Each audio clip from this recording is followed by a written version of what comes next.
सेवानिवृत्त आयुक्त चंद्रकांत गुडेवार यांनी राजकारणात प्रवेश करण्याचा निर्णय घेतला आहे।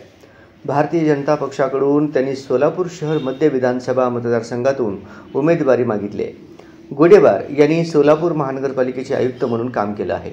याशिवाय राज्यात अनेक जिल्ह्यांमध्ये वरिष्ठ प्रशासकीय अधिकारी म्हणून काम केले असून निस्पृह, परखड, कर्तव्य कठोर अशी त्यांची कारकीर्द राहिली आहे।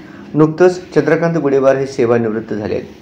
त्यांनी भारतीय जनता पार्टीचे नेते देवेंद्र फडणवीस यांना पत्र लिहून आपण भारतीय जनता पार्टीत सहभागी होऊ इच्छित असल्याचं कळवलं आहे। तसेच सोलापूर शहर मध्य विधानसभा मतदारसंघातून आपल्याला उमेदवारी मिळावी अशी इच्छाही त्यांनी व्यक्त केली आहे। सोलापुरात गुडेवार यांचे पद्मशाली समाजात अनेक नातेवाईक आहेत, तर डॅशिंग अधिकारी म्हणून तरुणात त्यांचा मोठा चाहता वर्ग आहे।